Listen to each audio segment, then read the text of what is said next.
We are learning Economics Standard 12th. This is our lecture number 10th. Welcome to my class. We are learning Economics Standard 12th of Maharashtra Board, HSC Board. And we have already covered two lessons, that is Introduction to Micro and Macroeconomics, and second lesson, that is Utility Analysis. And currently we are learning lesson number 3A, that is Demand Analysis. Okay. Now, what we have seen in our last lecture, what we have learnt in our last lecture, we had started learning law of demand. See, law of demand is one of the most important law which comes under the category of economics, learning the economics. See, while learning law of demand, we have covered introduction of the law of demand, statement of the law, and we have learnt demand schedule and demand curve. And with the help of demand schedule and demand curve, we have learned the explanation of the law of demand. And what we are going to learn today?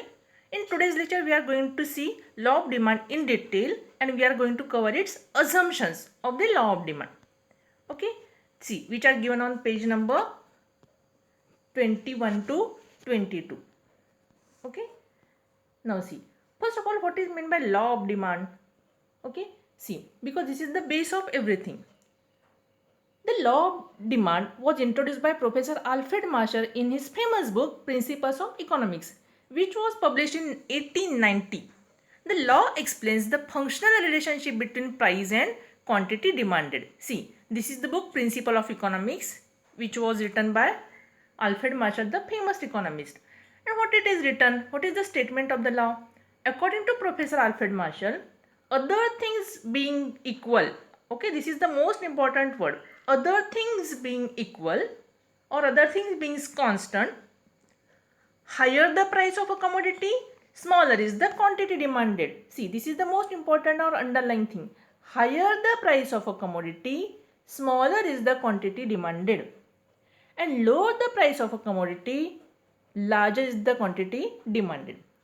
In other words, factors remaining constant, what it is the price of a commodity. If the price of a commodity rises, see, important thing, if a price of a commodity rises, demand for it falls, and when the price of a commodity falls, demand for the commodity rises.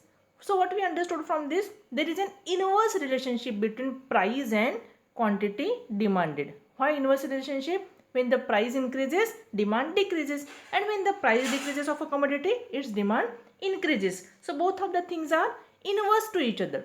Okay, see, symbolically how it can be, the functional relationship can be explained with the with the demand function, that is d of x is equal to function of p of x. Okay, and see, this is the demand curve which we have learned. With the increase in the price, there is a decrease in the demand. Okay, or with the decrease in the price, there is an increase in the demand. Okay, that we have already seen in our earlier lecture. Now, if we are going to learn law of demand, so which are the important components we have to learn with respect to law of demand? See, first of all, if you are learning law of demand, we have to learn its statement or definition. Then we have to cover its demand schedule, demand curve, and we have to understand the law of demand with the help of demand schedule and demand curve by giving its explanation. Then we have to consider some assumptions of the law of demand, and then we have to think of the exceptions of the law of demand.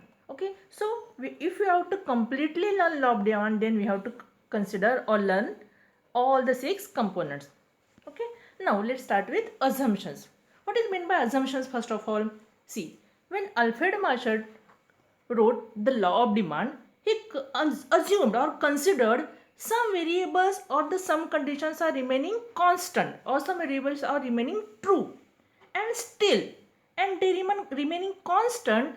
Okay, then on the law of demand will stand true or it will be applicable. Okay, if some variables are remaining constant, then only it will be applicable. What does it mean? See, to explain the law of demand, some variables are considered to be constant. Now, which are these variables? See, the variables which are remaining to be constant are taught in the concept of assumptions. See, these are the variables which you have already learned in determinants of the demand. See, if you have properly understood the determinants of demand, then it would be very easy for you to understand the assumptions. Okay, see, the factors which determine the demand are called as determinants of the demand. Okay, now what is the assumption? If the price increases of a commodity, then its demand decreases. Then according to Professor Alfred Marshall, what should be the only constant thing? That is price. Okay, now according to him, only price should be considered. If see, for what is meant by assumption, all the other factors remains constant, okay, that is ceteris paribus, during the period of the establishment of the law of demand, then only law of demand will stand true, or then only it will be applicable. Then which are those other factors? See, that is the constant level of income, no changes in the size of the population, prices of substitute goods remaining constant, prices of complementary goods remains constant, no expectations about future changes in prices, no changes in taste, habits, preferences, fashions, etc., and no change in taxation policies. See, these are those factors which must remain constant, okay, or ceteris paribus. Then only law of demand will be applicable. Now, let's start to learn one by one. What is the first assumption? See, law of demand is based on the following assumption. The first assumption is income, with reference to the income. See, when we learn the determinants of income, what we learned with the factor of income? See, if income of a consumer decides the purchasing power, which in turn influences the demand for the product. See, rise in the income of the consumer will lead to the rise in the demand for the product. Okay, and if there is a fall in the income of the consumer, then it will lead to the fall in the demand for the commodity. Okay, that because that was one of the important component which determined the demand. Now, see here what we are learning, assumptions. Okay, see, if the level of income remains constant, okay, if the law of demand is to find true operate, okay, then consumers income should remain constant. If there is a rise in income, people will demand more at a given time. Why? Because their real income will increase, okay, and if their real income will increase, they will tend to demand for the commodities in a more quantity. Okay, so what was assumed here? What was the basic principle? If the price increases, demand decreases. But here, if the income increases, then demand increases, and if the income decreases, then demand increases. So this is the basic law of demand violates over here. Why? Because the assumption factor, that is, if the level of income changes, the level of demand also changes. Okay, so it violates the basic law of demand. Okay, the second assumption is no change in the size of population. See, we have learnt in this factor, that is the size of population, while learning the determinants of demand also. See, what is the size of population? How it was affecting the law, the demand? See, larger the size of the population, greater will be the demand for a commodity, and smaller the size of the population, then there will be the lower demand for a commodity. See, for example, if there is a change in the population or a sudden change in the population, it can be due to many reasons. For example, there are due to some natural disasters or calamities or this corona pandemic. Okay, what has been happened?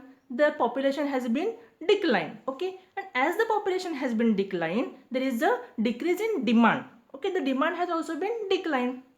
Then another example we can take. See, new cities has been developed by SYLLABII in Maharashtra. Okay, or in many other cities. For example, in Greater Noida, if you think about Delhi. Okay, see, many new cities has been developed by or designed by SYLLABII.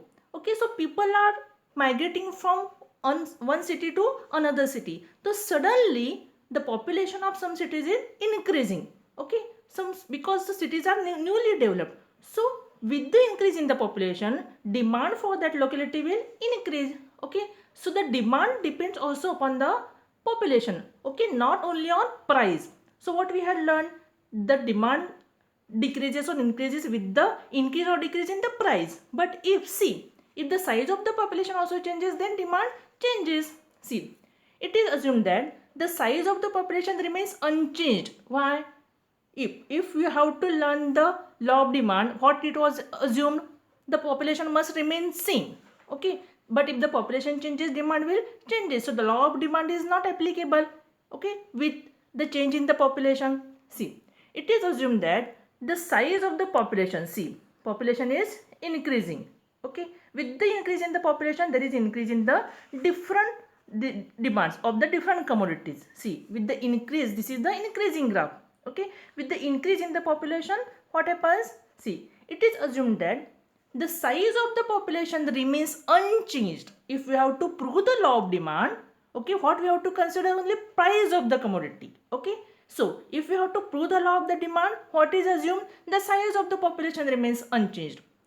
Any change in the size of the composition of the population of a country affects the total demand for the product. Again, the another word is composition. What is meant by composition? See, composition means the population is made up of which factors, okay, or demographic we can see. For example, in a specific locality, if there are only small children, okay, then what would be the demand for the products? So the demand will increase, okay, according to the age group. If in a specific locality there are only ladies, see where it happens, it is there in many cities or many villages, do you know, where many of the men goes on working in army, navy, okay. There are many cities in India where people or the male has gone outside for working in on the border, okay. In such cities only female and elderly people are there or small kids are there. Now the demand will change because the composition of the population is different, okay. So either in the size of the population or the composition of the population, it affects the demand for the product, okay. The places, for example, which I give you, if the young generation, young men are not there in the city or in the village, then such products will not be used, okay. So the demand for some products will differ, okay. So population, size of the population as well as the composition of the population, that is the demographic view of the population, affects also on the demand for the product, okay. So if we consider the ceteris paribus, only the price determines the demand and not the other factors remaining if the other factor remains constant, then the other factor, population, affects the demand, okay. So law of demand also violates over here. The third assumption, see, what is the third assumption? Prices of substitute goods remain constant, okay. What is meant by substitute goods? See, what the substitute goods, what are the substitute goods? It is, so the goods, the demand for those goods which are substitute for each other. For example, tea or coffee are substitute for each other, sugar or jaggery are substitute for each other. What is meant by substitute? Commodities which are alternate to each other, then only one commodity will be utilized by a consumer at a time, okay. If the commodities are alternate to each other, then only one commodity will satisfy the need of a person at a time, because both the commodities are substitute to each other. So which are the substitute goods? See, for example, jaggery is substitute to sugar, okay. Umbrella is substitute to raincoat. See, these are the substitute goods to each other. Tea is substitute to coffee, okay. See, while learning earlier topic, we have already discussed it in detail. Now, if the price of the substitute goods remains constant, it means if a substitute good is available at a lower price, then people will demand cheaper substitute goods than costly good, okay. Now, here what we are going to see, if it is assumed that the prices of substitutes remains unchanged, any change in the price of the substitute will affect the demand for the commodity. See, for example, if the people who likes to drink the tea, okay, and if the price of the sugar increases, then what will happen? Change in the price of the substitute will affect the demand for the commodity. See, any of the thing, either sugar or jaggery, will satisfy the demand of the people who likes to drink the tea. Now, if the price of the sugar increases, which is the substitute for jaggery, then people will tend to buy for jaggery, okay. So if the prices of the substitute goods remains constant, then only the law of demand can be understood. The another example, if the prices of umbrella increases suddenly to 10 times, suppose umbrellas becomes currently if the price of the umbrella is rupees 250 and suddenly the prices of the umbrellas increases to 1250, and at the same time the raincoats are available at rupees 250. Now what are the substitute to each other? Either raincoat or umbrella. Now if the prices of umbrella has increased drastically, then people will tend to buy raincoat. Okay, so any change in the price of the substitute good will affect the demand for the commodity. Okay, which commodity we are thinking of the umbrella. Okay, so in this way prices of the substitute goods remains, if the prices of the substitute goods remains constant, then only the law of demand will be applicable. Okay, the next assumption is prices of complementary goods remain constant. What is complementary good? See, the demand of a single thing, okay, but it can be substituted by two or more things. Okay, for example, when two or more goods are demanded jointly to satisfy a single want, it is known as joint or complementary demand. For example, car and fuel, or ink pen and ink. Okay, so if it is assumed that the prices of complementary goods are remaining constant during the period of establishment of the law of demand. Okay, because a change in the price of one good will affect the demand for the other. See, currently the price of petrol is rupees 90. Okay, and suppose the price of petrol increases to rupees 390. Okay, so will people buy the cars? No. Why? What do you think? The rate of per liter of petrol has increased such a high, then is it affordable for them to drive a car? No. So they won't drive the car, so the demand for car will decrease. Why? Because the complementary good for the car was petrol, because what was the demand? Driving a car. Okay, so which were the two factors commodities required for driving a car as well as petrol. So both are complementary to each other because that is a joint demand. If the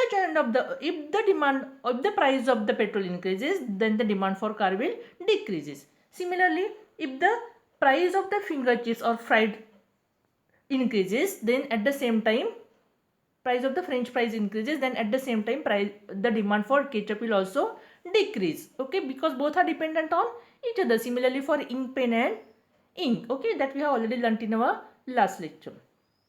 Next, what is the next assumption? No expectations about future changes in prices. Okay, what was this? See, if consumer expects or speculates the price to fall in future, okay, he will buy less in the present at the current rates.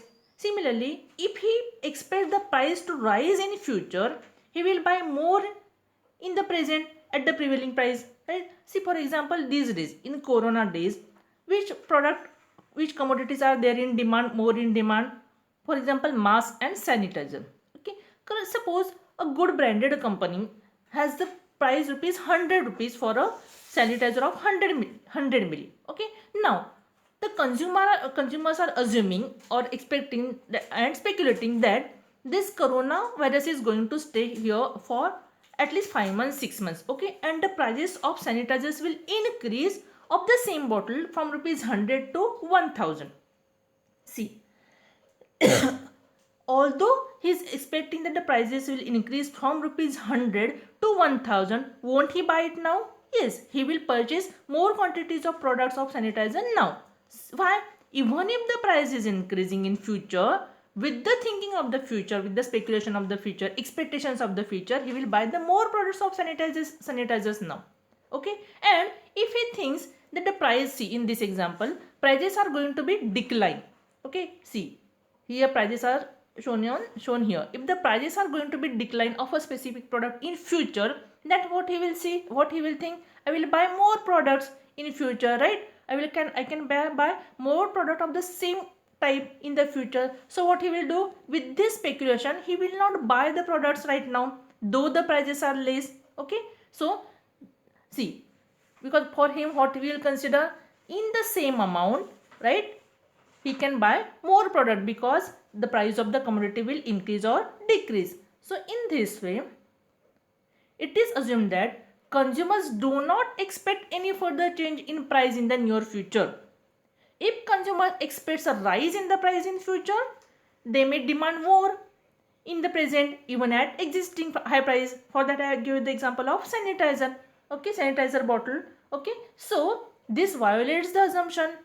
This violates the law of demand. What is the law of demand? If the prices of the commodities increases, then demand for the commodity decreases. But see, even if the prices of the sanitizer is increasing, then also demand for the sanitizer will increase. Okay, so in this way it is breaking the law of demand.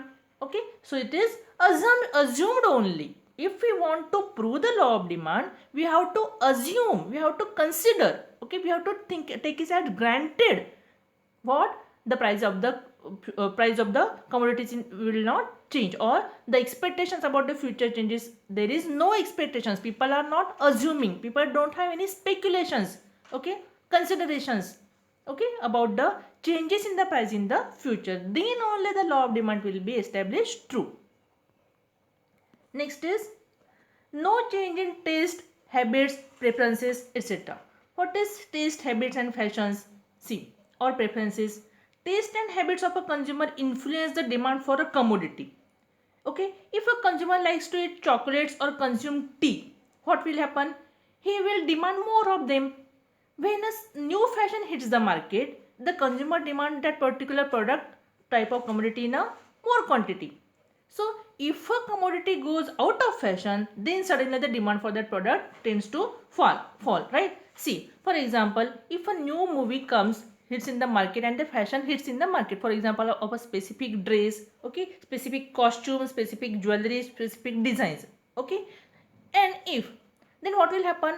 All the young ladies, all the ladies, all the girls will run to buy the whatever there is in the fashion. Okay, so when the fashion changes, the demand for that product will change.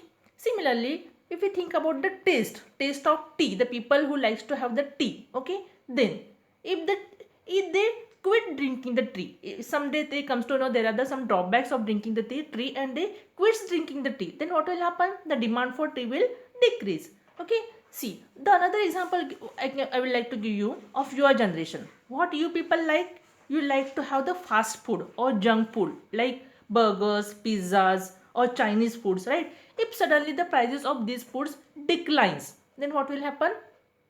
What will happen? The demand for the products will change. If the prices of the so for example, your taste changes. Someday, suppose you are not liking China now, okay, and you have put on some weight and you have decided that you will not consume junk food, Chinese food in future, okay, because that is not good, neither healthy for your body or your health. And now your taste and preferences has been changed suddenly, then what will happen? It will affect on its demand. Okay, so this will violate the law of demand. Okay, see, that's why similarly, if the person is habitual or he has some addictions of some bad items, okay, now if he suddenly quits its addictions, what will happen? The demand for those products will decrease. Okay, so not only price but fashion, tastes, preferences, habits, choices also affect the law of demand. Okay, so what we learn? Law of demand, in law of demand, if prices increase, demand decreases. But here, even though the prices increase of the jewelry or specific costumes, people will learn for getting the getting the products, even if they are too costly. Okay, even if the prices of these additions are, for example, liquor, cigarettes are too high, person will go for buying it because he has the habit of it. Okay, so price is only mere assumption that the prices determines the demand, violates over here. Why? Though the prices changes, but if the people's taste, habits and preferences and fashions are remaining constant, then this basic assumption, basic law of demand will violate over here. Okay, so it is assumed that consumers taste, habits, preferences, fashions, etc. should remain unchanged. They should remain constant. Okay, any change in these factors will lead to change in demand. Okay, because see, for example, these days people are using matching mask, matching scarf, because in these days corona days we are using mask. But when corona will go, okay, when all of us free from corona, then will we still use the mask, same mask, matching mask and matching scarves? No, then the demand for those masks and the scarves will decline. So even though the price remain changes, but the fashion changes, the preferences changes, okay, then the law of demand will not be applicable. Okay, and the last assumption is no change in taxation policy. Okay, what is tax basically, and what is meant by taxation policy, and how it affects the demand? See, high rate of taxes on goods and services would increase the price of the goods and service, right? See, there are two basically types of taxes in India. Which are the two taxes? All inclusive, that is only one tax, that is GST, goods and service tax, and the other tax is income tax. See, if the higher rates of taxes are there levied on the goods and services, that would increase the price of the goods and services. Okay, this in turn should result in decrease in demand for goods or services and vice versa. See, currently suppose there is 10% income tax on the income, then the real income of the person is 90, okay, 90%. So he will think of buying some goods and commodities, and suddenly government changes the percentage of tax from 10% to 80%. Okay, so the real income in the person had would be 20%. Then would his demand for the same product would be same? No, it will change. Okay, see, the person is running because taxes are running behind him. Okay, if the taxes increases, people will try to save his money. People will try to save his money. Okay, see, he is overburdened with the tax. So taxation policy of the government has great impact on demand for various goods and services. Therefore, it is assumed that there is no change in the policy of taxation declared by government. Okay, if the taxation policy remains same, then only the law of demand can be proved, that with the increase in the price, decrease in the demand, or with the decrease in the demand, there is increase in the price of the commodity. But if the taxes changes, it will affect on its real income and its demand will change, right? His demand will vary.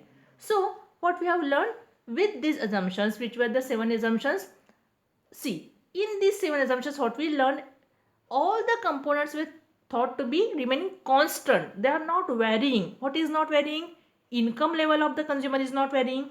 Then size of the population is not varying or changing. The prices of substitute goods are not varying. Which are the substitute goods? Tea or coffee, okay, or sugar or jaggery, those are also remaining constant. Then complementary goods, prices of complementary goods are also remaining constant. Which are the complementary goods we have learned?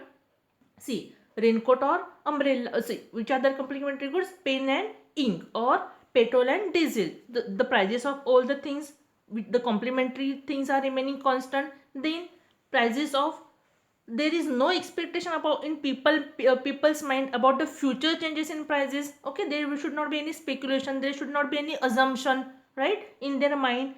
Then their tastes, preferences or habits also should not change. The fashions also should remain constant. Then only the price, the basic law of demand will remain constant, and the taxation policy of the government should also remain constant. So all these seven factors which determines the demand should remain constant only. Then on the law of demand will get established or will stand true on its own. What it is? If there is the increase in the price of the commodity, then see, increase in the price of a commodity, then there is the decrease in the demand of that commodity. Okay, or where there is the decrease in the price of commodity, there is an increase in the demand of the commodity. And these 7 assumptions broke or violate the law of demand. Okay, so what we have learned, these assumptions are only for consideration, okay, for learning or making it simple to understand the law of demand. Okay, see, and what we will learn in our next lecture, we'll learn law of demand with the help of exceptions to the law of demand. Okay, that we will learn in our next lecture. Thank you. Stay home, stay safe, and learn online. Thank you.